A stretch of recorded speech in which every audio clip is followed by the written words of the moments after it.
My phone buzzed during the keynote speech at the Healthcare Innovation Summit, and I almost ignored it. The grand ballroom downtown was packed with the industry's biggest names, crystal chandeliers casting warm light over tables draped in ivory linens with golden centerpieces. I was wearing my best black cocktail dress, the one I'd saved 3 months to buy for events exactly like this one.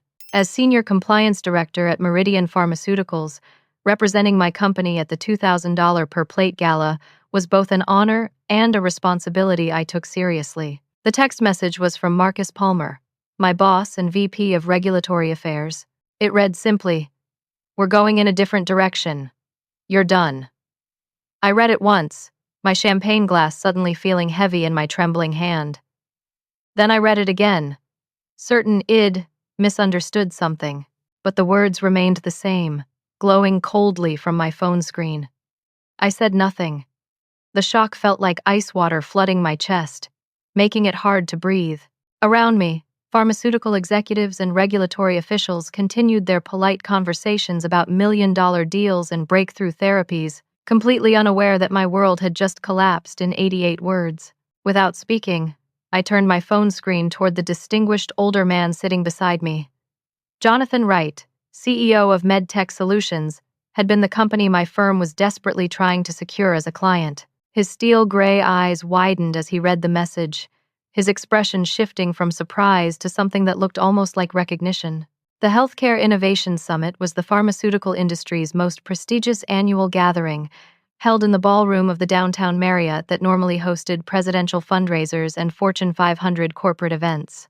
Every major pharmaceutical company, biotech startup, and regulatory agency sent their top executives to network, announce new partnerships, and shape the future of American healthcare.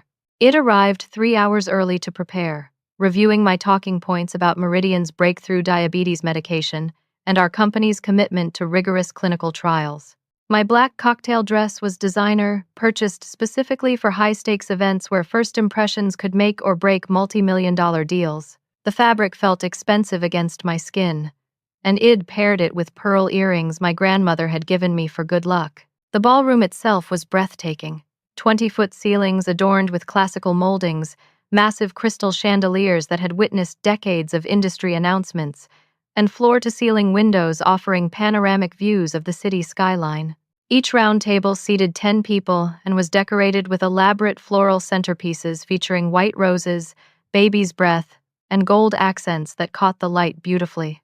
As Senior Compliance Director at Meridian Pharmaceuticals, I'd earned my seat at this gala through 3 years of impeccable work. My background as an FDA investigator gave me credibility that opened doors throughout the industry. Harvard Business School had taught me to navigate complex regulatory environments, but nothing had prepared me for the political realities of corporate healthcare. Tonight's keynote speaker was Dr.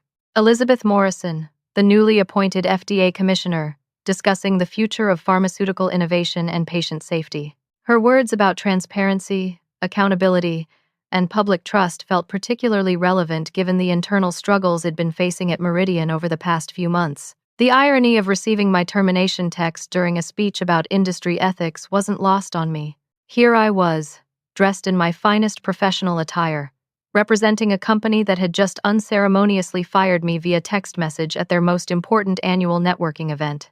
My hands were shaking as I set my champagne glass down on the white linen tablecloth. The fizzy golden liquid suddenly tasted bitter, and my throat felt tight. The ambient noise of 600 industry professionals engaging in animated conversations about clinical trials, regulatory approvals, and market strategies seemed to fade into background static. Jonathan Wright's reaction to the text message was immediate and telling. His distinguished features, weathered by decades of corporate leadership, displayed a combination of surprise and something deeper. Recognition, perhaps even understanding. As CEO of MedTech Solutions, he commanded respect throughout the pharmaceutical industry for his commitment to ethical business practices and patient safety advocacy. "This is highly unusual," he said quietly, his voice barely audible above the keynote presentation. Terminating a senior compliance director during an industry event suggests either extreme urgency or complete lack of professional judgment. I studied his face, searching for clues about what he might know that I didn't. Jonathan Wright hadn't built medtech solutions into a $3 billion company by accident. His reputation for strategic thinking and industry insight was legendary, and his immediate grasp of the situation's irregularity felt significant. The timing of Marcus' text message was particularly cruel. Not only had he fired me during the industry's most important annual gathering, but had done so while I was actively representing Meridian Pharmaceuticals to potential partners and clients. The humiliation was clearly intentional, designed to maximize my professional embarrassment and discourage any thoughts of fighting back. As Dr. Morrison concluded her keynote with remarks about the importance of whistleblower protections in maintaining public trust, I felt the bitter irony of my situation intensifying. Here was the top FDA official praising the courage of compliance professionals who reported safety violations, while my own boss had just terminated me for exactly that kind of ethical behavior. The question now was what Jonathan Wright knew about my situation, that his expression suggested he understood far more than a casual observer should. 18 months earlier, Marcus Palmer had recruited me with promises that felt like the opportunity of a lifetime. His LinkedIn message had been personally crafted, not the generic corporate recruiting spam I usually deleted immediately. Had clearly researched my background thoroughly, referencing specific FDA investigations ID led and commending my Harvard Business School thesis on pharmaceutical compliance frameworks. Meridian Pharmaceuticals is building something special, had written. We need someone with your unique combination of regulatory expertise and business acumen to help us revolutionize how the industry approaches compliance and patient safety. Our first meeting took place in Meridian's Corner Executive Suite on the 32nd floor of the downtown business district. Marcus' office commanded a panoramic view of the city skyline, with floor-to-ceiling windows that made visitors feel like they were floating above the urban landscape. His executive desk was polished mahogany, decorated with awards from industry organizations and framed photographs from pharmaceutical conferences around the world. Marcus Palmer himself was the picture of corporate success, tall and confident with prematurely silver hair that suggested wisdom beyond his 45 years. He dressed in perfectly tailored suits that probably cost more than my monthly rent. His handshake was firm, his smile warm, and his presentation about Meridian's future absolutely compelling. Traditional pharmaceutical companies are stuck in outdated compliance models, he explained, gesturing toward charts and graphs displayed on a 75-inch monitor mounted on his office wall. They treat regulatory requirements as obstacles to overcome, rather than frameworks for innovation. We're different. We see compliance as a competitive advantage. The salary offer was 30% higher than my FDA position, with stock options, comprehensive health benefits, and a signing bonus that would eliminate my student loan debt immediately. More importantly, Marcus painted a picture of intellectual challenge and professional growth that appealed to my ambitions far beyond mere financial compensation. You'll have complete autonomy to build our compliance infrastructure from the ground up, he promised. No bureaucratic limitations, no political interference, just the resources and authority to implement best practices that protect both patients and company interests. My first year at Meridian exceeded every expectation Marcus had established. I implemented comprehensive compliance protocols that caught manufacturing violations before they became FDA citations, streamlined clinical trial approval processes that had been bottlenecked for months, and developed vendor management systems that saved the company over $4 million in potential regulatory fines. The work was intellectually stimulating and professionally satisfying in ways my government position never could have been. Private sector resources allowed me to implement compliance technologies that government budgets couldn't support. I built relationships with regulatory officials who respected Meridian's proactive approach to patient safety and industry standards. Marcus seemed like the ideal mentor during those early months. He encouraged me to dig deeper into compliance issues, supported my recommendations for additional staff and resources, and publicly praised my contributions at company meetings and industry conferences. His progressive leadership style created an environment where ethical concerns were welcomed rather than discouraged. But looking back, I could identify the precise moment when things began to change. 6 months ago, Marcus had asked me to expedite a clinical trial review for Meridian's breakthrough diabetes medication without completing standard documentation requirements.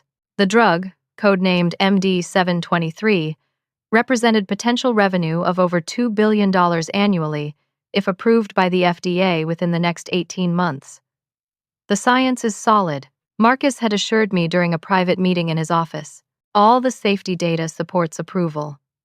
We just need to move faster than our usual bureaucratic processes allow. The market window won't stay open forever. When ID pushed back, explaining the legal requirements for comprehensive documentation and the potential consequences of cutting corners, Marcus had laughed it off as bureaucratic overcaution inherited from my government background.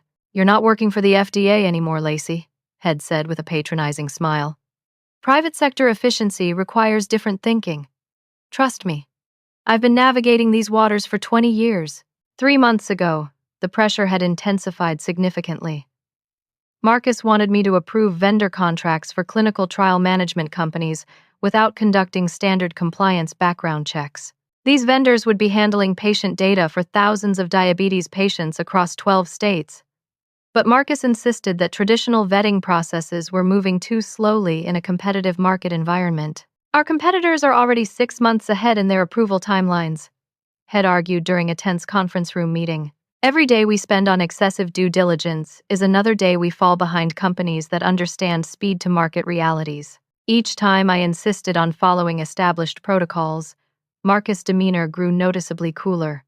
Meetings that had once been collaborative brainstorming sessions became one-sided presentations of his expectations. The warm mentorship I'd initially experienced was replaced by barely concealed impatience with my inflexibility. The breaking point had come exactly 1 week ago, on a Tuesday afternoon that started like any other day. While conducting my monthly review of clinical trial documentation for MD 723, I discovered something that made my stomach drop and my hands shake with nervous energy. Patient data had been systematically falsified throughout the Phase 3 trials. Blood glucose readings that should have shown dangerous spikes indicating inadequate medication effectiveness were recorded as normal values. Side effects that suggested potential liver damage were completely omitted from patient monitoring reports.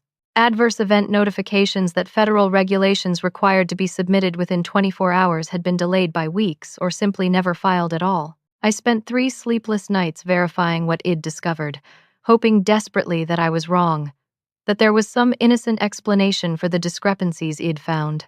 I cross-referenced patient identification numbers with hospital records, compared original lab reports with the summaries submitted to regulatory agencies, and reviewed communication logs between clinical trial sites and Meridian's internal monitoring teams. The evidence was undeniable and terrifying.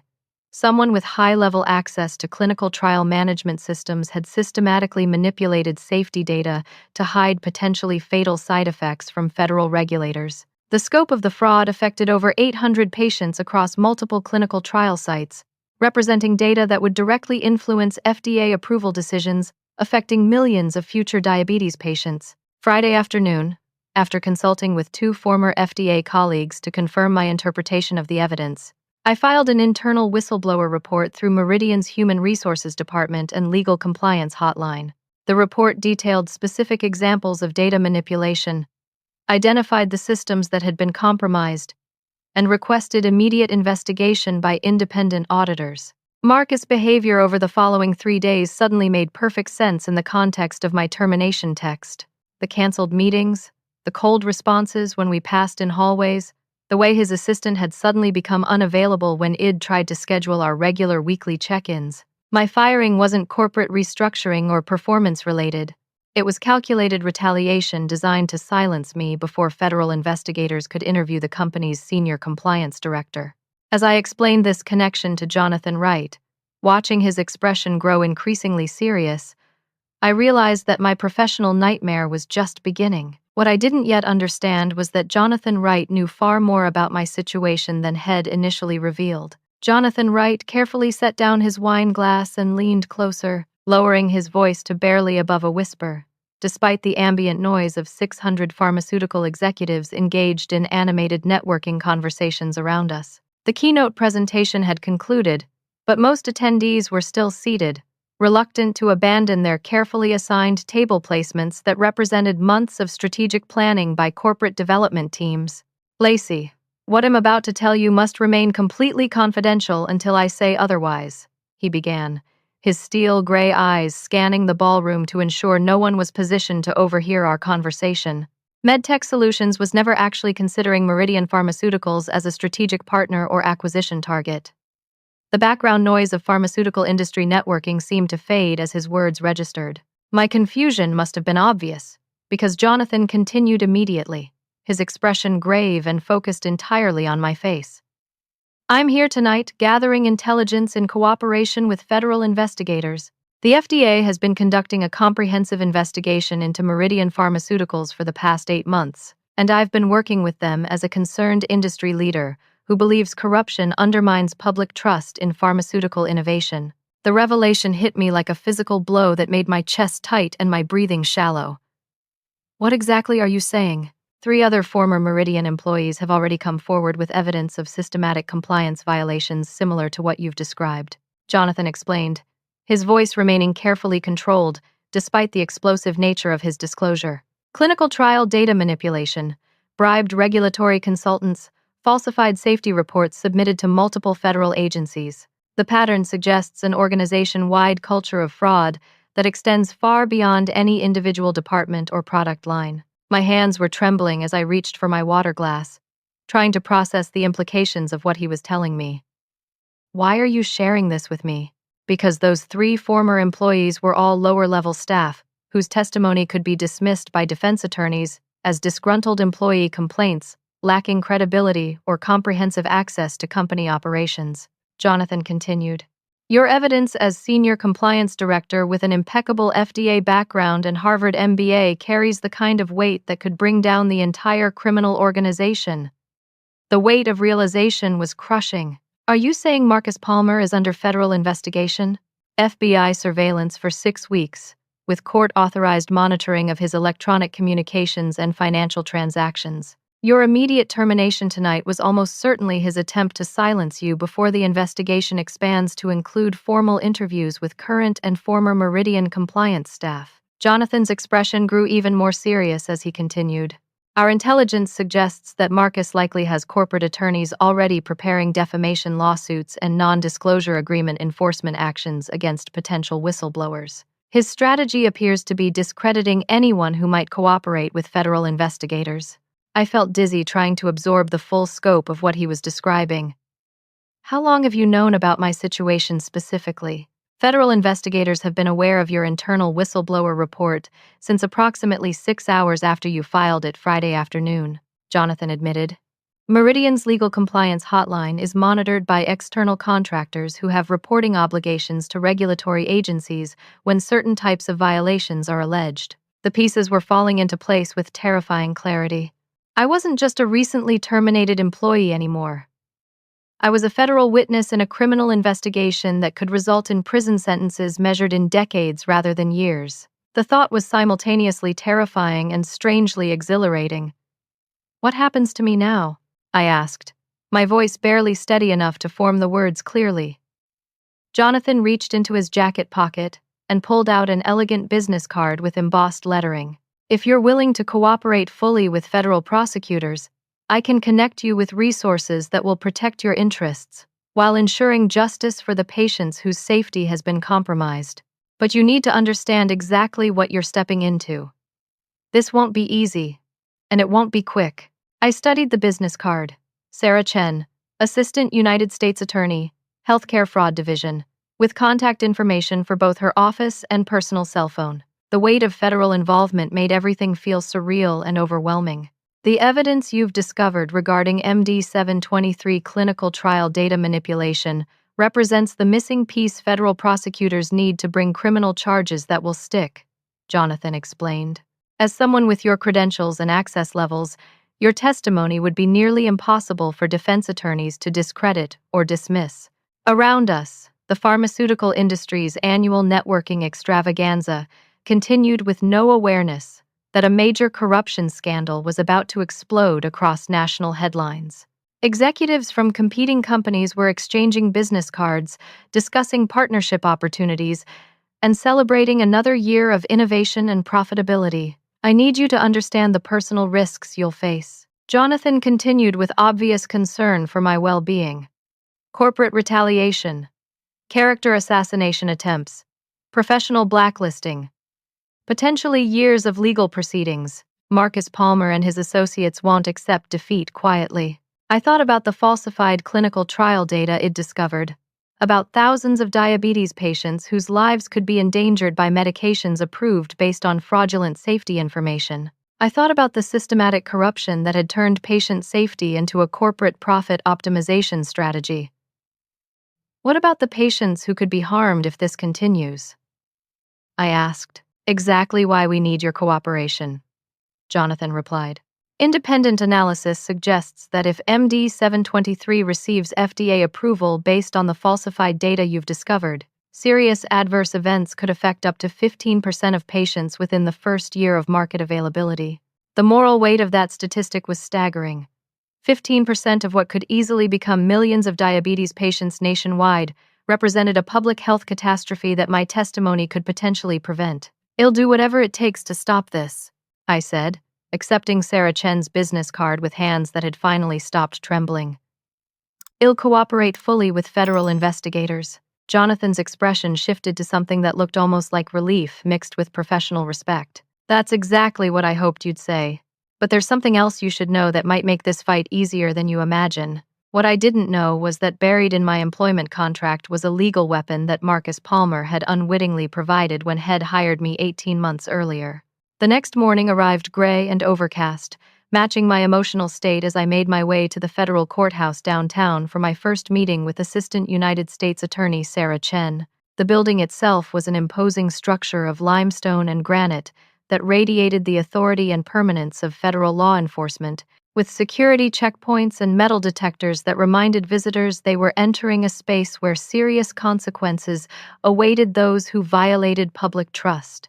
Sarah Chen's office on the 14th floor was all business, with walls lined with leather-bound legal texts, case precedent volumes, and filing cabinets that spoke to years of methodically building cases against corrupt executives who'd thought themselves untouchable. Her desk displayed awards from the Department of Justice for successful prosecutions in healthcare fraud cases, along with framed photographs from law school and what appeared to be family gatherings.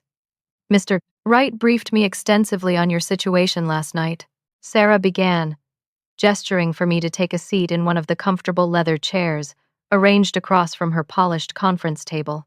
I've had my team working since 4 this morning, reviewing the preliminary evidence you've provided, and frankly, what we're looking at here is absolutely damning. She spread out enlarged copies of the falsified clinical trial documentation it discovered, each page marked with colored tabs and annotation notes that demonstrated the thoroughness of federal preparation. The scope of Marcus Palmer's criminal scheme became even more apparent when laid out systematically across the conference table. We're dealing with systematic fraud affecting multiple federal agencies and potentially thousands of patients, Sarah explained, her voice carrying the authority of someone who'd successfully prosecuted dozens of similar cases. Wire fraud for the electronic transmission of falsified data to federal regulators, conspiracy charges for the coordinated effort to deceive FDA approval processes, and endangering public safety through the deliberate concealment of adverse medication effects. The financial scope was staggering when she broke down the numbers. Over $12 million in fraudulent federal research funding had been diverted through shell companies and consulting arrangements. Clinical trial management contracts worth $8 million had been awarded to companies owned by Marcus Associates, without proper competitive bidding processes. Patient monitoring systems costing $3 million had been deliberately compromised to hide adverse event reporting requirements. If convicted on all charges we're preparing, Marcus Palmer could face a maximum sentence of 25 years in federal prison, Sarah continued. But successful prosecution requires testimony from credible witnesses who can walk a jury through the technical details of how the fraud was executed and concealed. The magnitude of potential consequences was overwhelming, but so was the growing realization of how many people could be protected by stopping this scheme before it expanded further. What about my career prospects after this becomes public? I asked, voicing the fear that had kept me awake most of the night. Even if we succeed, who's going to hire someone who exposed their previous employer to federal prosecution? That's exactly why Jonathan suggested we examine your employment contract for protective language, Sarah replied, pulling out a thick folder labeled with my name. Most pharmaceutical companies include whistleblower protection clauses these days to appear transparent to regulatory oversight, but many executives don't fully understand the legal implications of the language they're agreeing to implement. That evening, I sat at my kitchen table, surrounded by every piece of employment paperwork Meridian Pharmaceuticals had provided over the past 18 months, standard confidentiality agreements that were common throughout the industry, non-compete clauses designed to prevent employees from taking proprietary information to competitors, benefits documentation outlining health insurance, retirement plans, and stock option programs. Then, buried deep in Section 47C of my original employment contract, I discovered language that made my heart race with excitement and hope for the first time since receiving Marcus' devastating text message at the healthcare gala. Federal Compliance Protection Clause. I read aloud to my empty apartment, my voice echoing off the kitchen walls. The legal terminology was dense and complex, filled with subclauses and regulatory references that required careful interpretation. But the basic meaning became clear as I worked through each paragraph with growing amazement. If terminated for compliance-related reporting activities or whistleblower cooperation with federal agencies, I was entitled to full salary continuation for 24 months plus punitive damages equal to 50% of my annual compensation. The company would be legally required to pay all attorney fees and legal costs associated with defending against wrongful termination claims. Most importantly, I retained the right to immediate reinstatement with full benefits and authority if the termination was determined to be retaliatory in nature. I immediately called Jonathan Wright, barely containing my excitement as I waited for him to answer his personal cell phone. "You're not going to believe what Marcus Palmer agreed to when he hired me," I said breathlessly as soon as he picked up. "Read me the exact language," Jonathan requested, and I could hear him settling into what sounded like a home office chair, preparing to take detailed notes.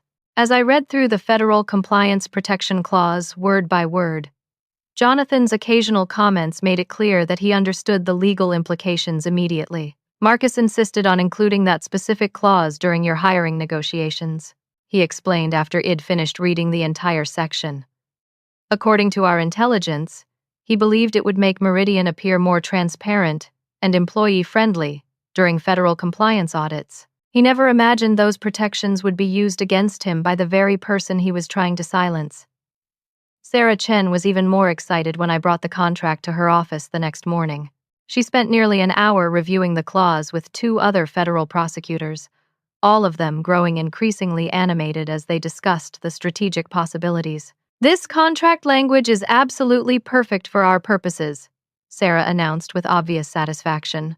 "When we invoke this clause, Meridian Pharmaceuticals will be legally required to publicly defend their decision to terminate you.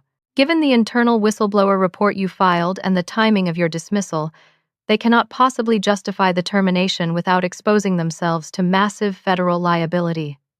"What's our strategic approach?"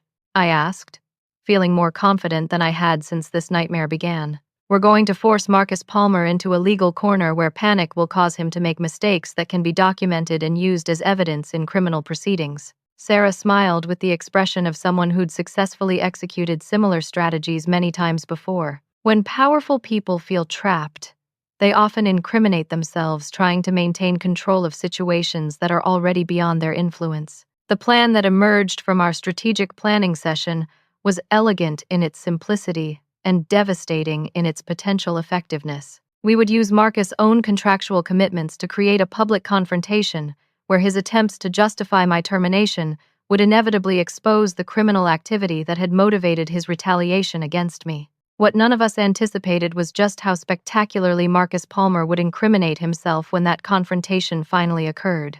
Rebecca Martinez commanded respect in corporate boardrooms throughout the pharmaceutical industry, and her reputation for dismantling the careers of executives who underestimated employment law was legendary among human resources professionals. Jonathan Wright had recommended her specifically because her track record included successful cases against 3 other pharmaceutical companies where whistleblower retaliation had been disguised as performance-related terminations. "Your Federal Compliance Protection Clause is absolutely airtight," Rebecca announced during our initial strategy session in her downtown law office, a corner suite on the 23rd floor with panoramic windows overlooking the business district. where most major pharmaceutical companies maintained their headquarters.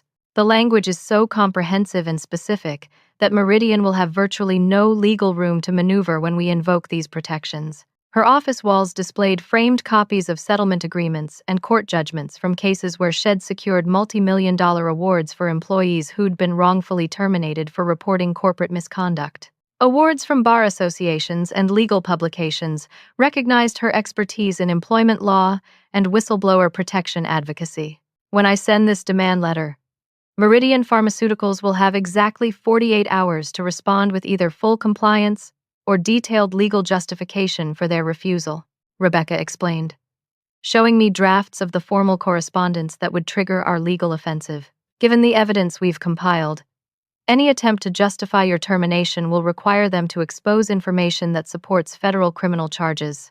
Her formal demand letter was a masterpiece of legal precision and strategic intimidation, written on her law firm's letterhead with copies directed to Meridian's CEO, General Counsel, and Board of Directors. The letter methodically dismantled any possible justification for my termination while demanding immediate remedial action. The letter demanded my immediate reinstatement as Senior Compliance Director with full authority and responsibilities, complete back pay and benefits from the date of termination, punitive damages totaling $75,000 as specified in the contract clause, and formal acknowledgement that my termination violated federal whistleblower protection laws.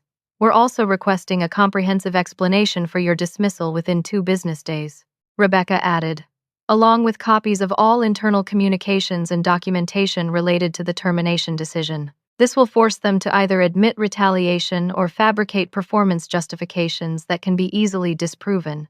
Marcus Palmer's response arrived via overnight delivery less than 24 hours after Rebecca's demand letter was delivered. His reaction was swift, furious, and strategically foolish in ways that exceeded our most optimistic expectations. The emergency meeting was scheduled for 10 o'clock Thursday morning in Meridian Pharmaceuticals' executive boardroom on the 20th floor, with its panoramic view of the city skyline and polished mahogany conference table that could accommodate 20 participants.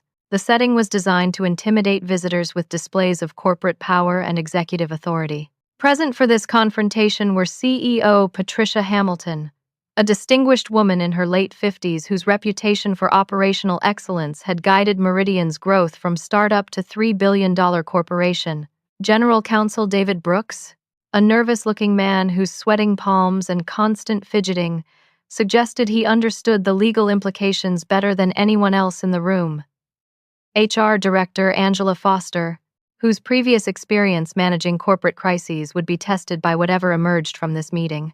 Marcus Palmer himself, whose confident demeanor couldn't quite mask the underlying desperation in his eyes. Rebecca Martinez representing my interests. And myself. Patricia Hamilton opened the meeting with the kind of corporate politeness that masked underlying tension and serious concern about potential liability exposure. We're here this morning to discuss Ms. Thompson's concerns about her recent employment termination and to explore mutually acceptable resolution of any misunderstandings that may have occurred, she began, consulting notes prepared by her legal team. Rebecca Martinez wasted no time with pleasantries or diplomatic language that might allow Meridian's executives to control the narrative direction of the meeting. My client was terminated in direct retaliation for filing an internal whistleblower report regarding systematic clinical trial data manipulation that violates multiple federal regulations and potentially endangers patient safety, she stated clearly, consulting her own notes while making direct eye contact with each executive around the conference table. This termination explicitly violates the Federal Compliance Protection Clause in Ms. Thompson's employment contract. She then proceeded to read the relevant contract language aloud, slowly and clearly, emphasizing each provision that protected my employment and guaranteed financial compensation for retaliatory termination. David Brooks frantically took notes while Angela Foster's expression grew progressively more concerned as the full scope of Meridian's contractual obligations became apparent. That's when Marcus Palmer made his catastrophic mistake. "This entire proceeding is completely ridiculous," he exploded, his face flushing red with anger that overwhelmed whatever strategic thinking might have guided his preparation for this meeting. Lacey was terminated for legitimate performance issues. She was unreliable, disloyal, and completely unwilling to work collaboratively with management to achieve reasonable business objectives. Rebecca's pen moved steadily across her legal pad, documenting every word while maintaining an expression of professional neutrality that didn't reveal her excitement about what was unfolding. Furthermore, Marcus continued, his voice rising with indignation that made it clear Head lost control of his emotional response. She was actively trying to destroy a perfectly legitimate clinical trial just because some minor data points needed to be adjusted for clarity and regulatory presentation. The silence that followed was absolutely deafening. Rebecca Martinez continued writing without changing her expression, but I could see David Brooks staring at Marcus with undisguised horror, while Angela Foster appeared to be questioning whether Shed heard correctly. Patricia Hamilton's voice was carefully controlled when she finally spoke. Marcus? Did you just acknowledge that clinical trial data has been adjusted? Marcus realized his mistake, but panic had taken control of his judgment, and his attempts to clarify only made the situation worse. I mean, minor clarifications for readability purposes? He stammered, sweat now visible on his forehead. Nothing that fundamentally changed the overall safety outcomes or regulatory conclusions. Just normal data presentation adjustments that everyone in the industry uses to meet FDA formatting requirements. You mean falsification of clinical trial safety data, I said quietly, my voice steady despite the adrenaline rushing through my system. You mean systematically hiding potentially fatal side effects from federal regulators and diabetic patients. You don't understand the complexities of regulatory approval processes, Marcus snarled, his composure completely destroyed. Those adjustments were absolutely necessary for timely FDA approval. The basic safety profile was solid. Everyone does this kind of data optimization. David Brooks was frantically signaling for Marcus to stop talking, but rational, strategic thinking had been completely overwhelmed by panic and desperation.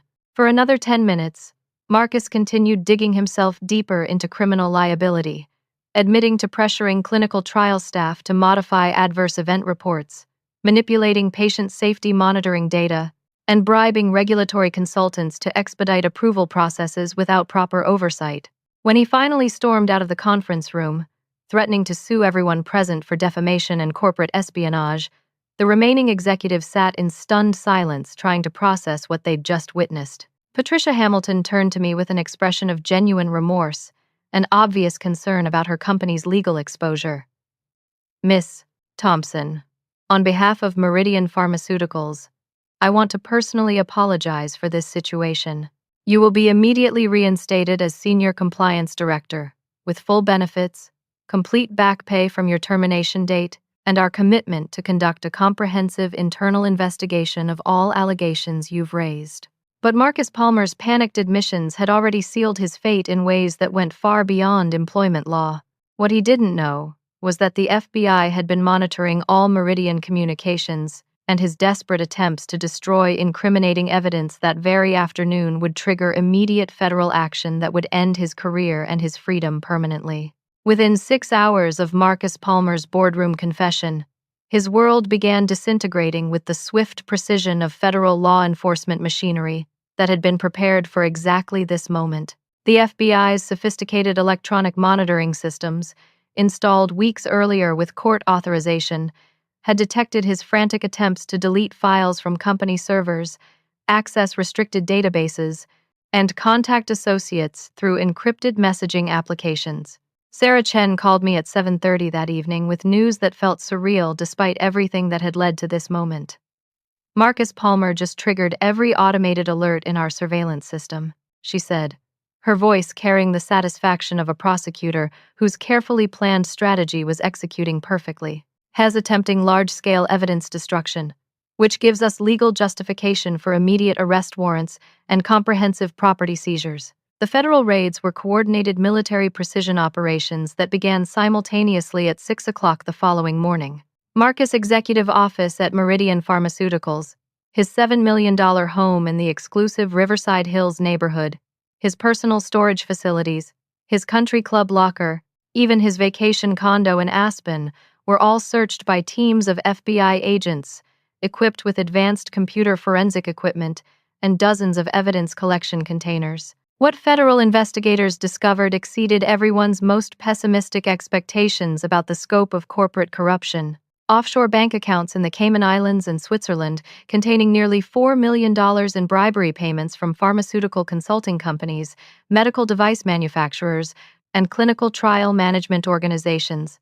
Email communications with executives at 3 other major pharmaceutical companies coordinating similar data manipulation schemes across multiple drug approval processes. Personal financial records revealed luxury purchases funded by diverted federal research grants, a $200,000 yacht, rare art collections, expensive jewelry, and real estate investments that far exceeded his legitimate corporate salary and bonus compensation. But the most damning evidence involved direct communications with clinical trial site coordinators, regulatory consultants, and FDA contract employees who had been systematically bribed to expedite approval processes without proper safety oversight. The electronic paper trail documented payment schedules, communication protocols, and specific instructions for manipulating adverse event reporting systems. Marcus Palmer's greatest strategic mistake was his attempted flight from federal jurisdiction. Airport security personnel, alerted by FBI warrants, intercepted him at the international terminal as he attempted to board a Swiss International Airlines flight to Geneva with a one-way ticket purchased using cash, 3 different passports with slightly altered identity information, and 2 briefcases containing financial documents and computer storage devices. His arrest, broadcast live on every major news network, exposed the entire pharmaceutical fraud scandal to nationwide public scrutiny. The images of a handcuffed executive being led through airport security by federal agents became the defining visual representation of corporate corruption in healthcare. The vindication I felt watching those news broadcasts was overwhelming and deeply emotional. For days, I'd questioned whether I'd made the right decision in challenging Marcus Palmer's authority and risking my career for abstract principles of patient safety and regulatory compliance. Seeing him face the consequences of his criminal choices validated every difficult moment it endured since filing that first whistleblower report. News outlets immediately began investigating the broader implications of the scandal. Reporters contacted former Meridian employees, regulatory officials, and patient advocacy groups to understand how systematic fraud had operated undetected for years within a major pharmaceutical company. My role as the whistleblower who'd exposed the scheme was prominently featured in investigative articles that praised the courage required to challenge powerful corporate executives. Meridian Pharmaceuticals' stock price collapsed 37% in a single trading day, as investors fled the scandal and regulatory agencies announced comprehensive investigations of all company research and development programs. Emergency board meetings were called to assess potential liability exposure and develop damage control strategies. CEO Patricia Hamilton appeared on multiple financial news programs, publicly praising my integrity and announcing immediate implementation of enhanced compliance oversight systems throughout the company. Her statements emphasized Meridian's commitment to cooperating fully with federal investigations and implementing reforms that would prevent future violations. Marcus Palmer's former allies and enablers, executives who'd facilitated his schemes for years while profiting from the fraudulent research funding, were now desperately contacting federal prosecutors to negotiate cooperation agreements in exchange for reduced charges. The criminal conspiracy that had seemed invincible was collapsing as participants raced to minimize their own legal exposure. But the most personally satisfying development was discovering the true scope of patient impact that our investigation had prevented. Independent medical analysis revealed that MD 723, if approved based on the falsified clinical trial data, could have caused serious adverse events in up to 18% of diabetic patients within the first 12 months of market availability. That statistic represented potentially hundreds of thousands of people whose health, and in some cases lives, had been protected by the decision to challenge Marcus Palmer's corruption, despite the personal and professional risks involved. Patricia Hamilton's offer for me to return to Meridian as Senior Compliance Director came with a substantial salary increase, expanded authority to implement company-wide reforms, and formal recognition as a corporate vice president. But Jonathan Wright's offer to join MedTech Solutions as Vice President of Ethics and Compliance provided even greater opportunities to influence industry standards and develop comprehensive transparency protocols. For the first time since receiving that devastating termination text at the Healthcare Innovation Gala, I felt like justice was not only possible but inevitable. Marcus Palmer's criminal arrogance had provided federal prosecutors with all the evidence needed to destroy his corruption network and protect countless future patients from fraudulent medication safety claims. 6 months later, I found myself sitting in the witness box of federal district court, facing a packed courtroom where Marcus Palmer's criminal trial had attracted national media attention and industry observers from throughout the pharmaceutical sector. As the government's star witness, Id spent weeks with Sarah Chen and her prosecution team reviewing every piece of evidence that would ultimately send Marcus to federal prison for decades. The courthouse itself was an imposing neoclassical structure that embodied the weight and authority of federal justice, with marble columns, mahogany paneling, and constitutional quotes carved into stone walls. The courtroom gallery was filled with reporters from major news organizations, pharmaceutical industry executives, regulatory officials, and families of patients whose lives had been affected by the fraudulent clinical trials. Marcus Palmer, once so confident and intimidating in his executive office with its panoramic city views, looked diminished and defeated at the defendant's table. His expensive tailored suits couldn't disguise the reality that his criminal empire had collapsed, and his freedom would soon end permanently. His defense attorneys, despite costing hundreds of thousands of dollars, appeared resigned to minimizing sentence length rather than challenging the overwhelming evidence of his guilt. My testimony lasted 3 full days, during which I methodically explained the technical details of clinical trial data manipulation, the systematic concealment of adverse patient events, and the elaborate financial schemes that had diverted federal research funding for personal enrichment. Sarah Chen guided me through each piece of evidence with precision that left no doubt about Marcus' criminal responsibility. Can you explain to the jury exactly how patient safety data was falsified in the MD 723 clinical trials? Sarah asked during the second day of my testimony. Blood glucose monitoring results that showed dangerous medication ineffectiveness were systematically altered to appear normal, I explained, referring to charts and graphs displayed on courtroom monitors. Liver function test abnormalities that could indicate serious toxicity were completely removed from patient records. Emergency room visits and hospitalizations directly related to medication side effects were never reported to FDA safety monitoring systems as required by federal law. The most emotionally devastating testimony came from Dr. Jennifer Walsh, an emergency room physician who'd treated dozens of diabetes patients suffering from undisclosed side effects of Marcus' fraudulent medication trials. Her clinical descriptions of preventable patient suffering brought several jury members to tears and demonstrated the human consequences of corporate corruption. These weren't just statistical data points or regulatory filing requirements. Dr. Walsh told the jury, her voice carrying the authority of someone who'd dedicated her career to saving lives. These were real people with families who trusted that the medications they were prescribed had been thoroughly and honestly tested for safety and effectiveness. She described specific cases. A 38-year-old teacher Hode suffered liver failure requiring emergency transplantation, a 62-year-old grandfather whose heart complications had resulted in months of intensive care treatment, a 45-year-old mother whose diabetic emergencies had been caused by medication ineffectiveness that clinical trial falsifications had concealed from her physician.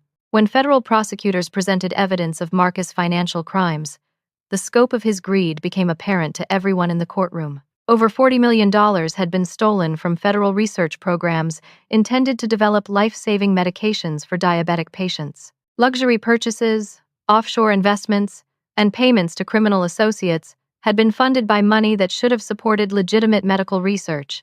The defense team's strategy focused on portraying Marcus as a dedicated pharmaceutical executive whose mistakes were matters of judgment rather than criminal intent. But recorded conversations, email communications, and financial records provided overwhelming evidence of deliberate fraud executed with careful planning over multiple years. When the guilty verdicts were announced on all 23 criminal counts, including wire fraud, conspiracy to defraud the federal government, money laundering, and endangering public welfare, the courtroom erupted in applause from patient advocates and family members who'd attended every day of the trial.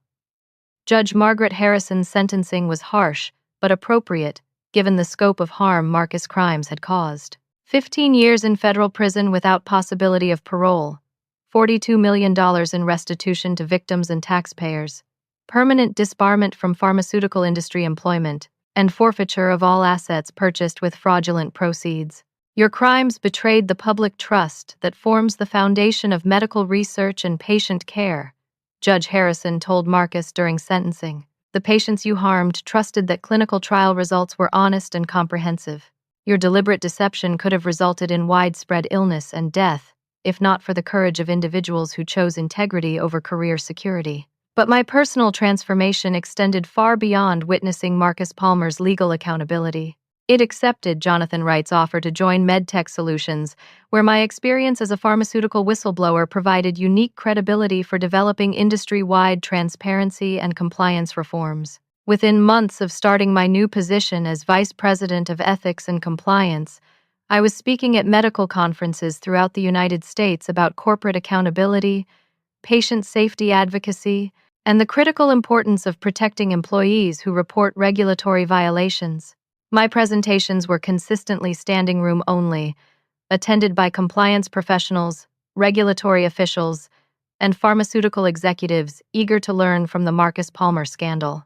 My testimony before congressional committees led directly to bipartisan legislation that strengthened federal whistleblower protections in healthcare industries. The Healthcare Whistleblower Protection Enhancement Act, quickly nicknamed the Lacey Amendment by media outlets, provided enhanced financial protections, legal immunity, and career rehabilitation support for healthcare workers who reported safety violations. The FDA director presented me with the Compliance Professional of the Year award at a ceremony attended by hundreds of industry leaders and government officials. But the recognition I valued most came from patient advocacy groups who credited my courage with preventing thousands of potential adverse events from Marcus' fraudulent medication development. On a personal level, my relationship with Jonathan Wright had evolved from professional collaboration to genuine romantic partnership based on shared values and mutual respect for ethical business practices. Our engagement announcement was featured in pharmaceutical industry publications as a positive example of leadership committed to transparency and patient welfare. Standing in that federal courtroom, watching Marcus Palmer begin a 15-year prison sentence while knowing that my testimony had contributed to legislation protecting future whistleblowers, I realized that my moment of greatest professional vulnerability had become the catalyst for the most meaningful chapter of my career and personal life. 1 year after receiving that devastating termination text message at the Healthcare Innovation Summit, I found myself returning to the same ballroom as the event's keynote speaker. The irony was profound and deeply satisfying as I stood behind the same podium where Dr. Elizabeth Morrison had spoken about pharmaceutical transparency and ethics, while Marcus Palmer was simultaneously firing me for upholding those exact principles. The audience of 600 pharmaceutical executives, regulatory officials, compliance professionals, and industry observers represented the same community that had witnessed my professional humiliation 12 months earlier.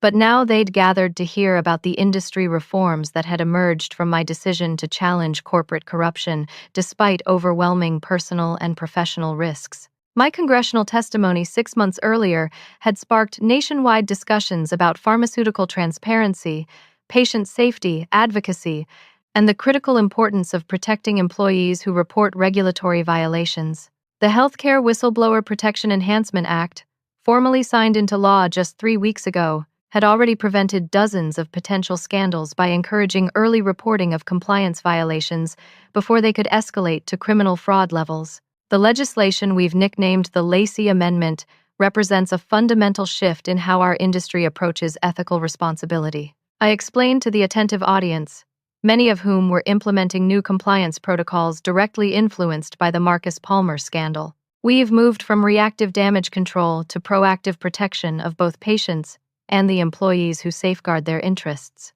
But the professional recognition, while deeply meaningful, represented only part of my personal transformation over the past year. The terrified woman who'd been fired via text message at this same gala had evolved into someone capable of advocating for industry reform without fear of retaliation or career consequences. The evening before my keynote presentation, Jonathan Wright had proposed during an intimate dinner at the same restaurant where we'd first strategized our approach to challenging Marcus Palmer's corruption. The engagement ring was beautiful, featuring a classic solitaire diamond in an elegant platinum setting, But what moved me most was his simple explanation of why he wanted to spend his life with me. "I want to build a future with someone who chooses courage over comfort," Head said, taking my hands across the candlelit table. "Someone who understands that true success means protecting people who can't protect themselves." Under our combined leadership, MedTech Solutions had become the pharmaceutical industry's recognized standard for ethical research and development practices. Our comprehensive transparency protocols had been voluntarily adopted by 12 other major companies, creating a positive ripple effect that was transforming industry culture from competitive secrecy to collaborative safety advocacy. Independent analysis suggested that reforms inspired by the Marcus Palmer investigation had prevented clinical trial manipulation, affecting an estimated 50,000 patients over the past year. Enhanced whistleblower protections had encouraged early reporting of compliance violations at 17 different pharmaceutical companies, allowing problems to be corrected before they endangered patient safety or violated federal regulations. Marcus Palmer himself was currently serving his 15-year federal prison sentence at a minimum security facility in Pennsylvania, where his days were spent in the prison library researching legal appeals that had no realistic chance of success. His criminal associates had received sentences ranging from 3 to 8 years, and the pharmaceutical consulting network that had enabled his corruption had been permanently dismantled. But beyond the statistics, legal victories, and professional achievements, my journey had taught me something profound about the nature of integrity, courage, and personal purpose that extended far beyond any single career or industry. For too many years before the Marcus Palmer crisis, I'd confused rule following with leadership, process adherence with ethical responsibility. I'd believed that keeping my head down, following established procedures, and avoiding confrontation was sufficient to make a positive difference in pharmaceutical safety and patient care. My experience had revealed the fundamental distinction between compliance and courage. True ethical leadership required the willingness to challenge authority when patient welfare was threatened, even when that challenge could destroy career security and professional relationships built over years of careful networking. The financial independence from my legal settlement and executive compensation at MedTech Solutions had provided security I'd never previously imagined possible. More importantly, it had given me the freedom to mentor other compliance professionals facing similar ethical dilemmas, to consult with companies implementing enhanced transparency protocols, and to advocate for legislative reforms that protected future whistleblowers. My work helping other pharmaceutical companies strengthen their compliance infrastructure had become a mission that extended far beyond corporate consulting. Each conversation with a compliance professional struggling with ethical concerns, each company policy reform that prioritized patient safety over profit optimization, represented another small victory for the principles that had guided my decision to challenge Marcus Palmer's corruption. As I concluded my keynote presentation, looking out at faces that represented the future of pharmaceutical development and patient care, I shared the most important lesson that had emerged from my journey through professional betrayal, federal investigation, and ultimate vindication.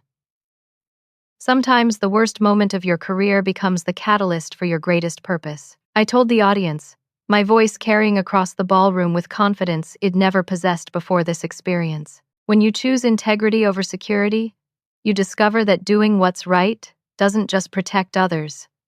It transforms you into the person you were always meant to become. The courage to stand up for ethical principles doesn't develop naturally in most people.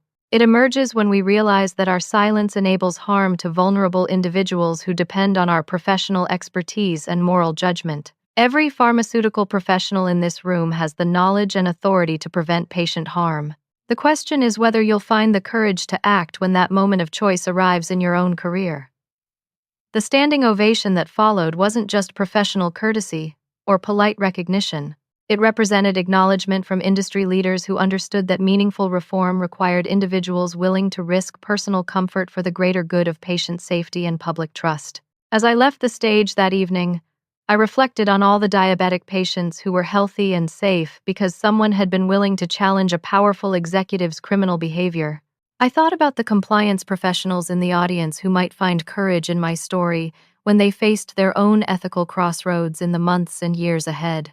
Most of all, I thought about that devastating moment when my phone had buzzed during a speech about industry ethics, and how that text message termination had become the first step toward the most meaningful and purposeful chapter of my professional and personal life. The question I want to leave you with today is this. When you're faced with a choice between your personal security and protecting vulnerable people from potential harm, what kind of person do you want to be? Have you ever witnessed wrongdoing in your workplace, community, or family situation but remained silent because speaking up felt too risky or professionally dangerous? Share your thoughts and experiences in the comments below, because your story might provide exactly the inspiration someone else needs to find their own courage when ethical challenges arise in their lives. If this story resonated with you and inspired you to think differently about integrity, courage, and the responsibility we all have to protect others from harm, please give it a thumbs up to help more people discover the message that choosing what's right, even when it's terrifying, can lead to outcomes more beautiful and meaningful than we ever imagined possible. Subscribe to hear more stories about ordinary people who discovered extraordinary strength during their darkest and most challenging moments, and share this with someone in your life who might need to know that their integrity is never something they should apologize for or compromise. Thank you for listening to my journey from professional humiliation to industry leadership and personal fulfillment. Remember that your courage to do what's right has the power to change not just your own life, but the lives of countless others you may never meet. Keep choosing integrity over convenience. Keep protecting those who need your voice. And keep transforming the world one honest decision at a time.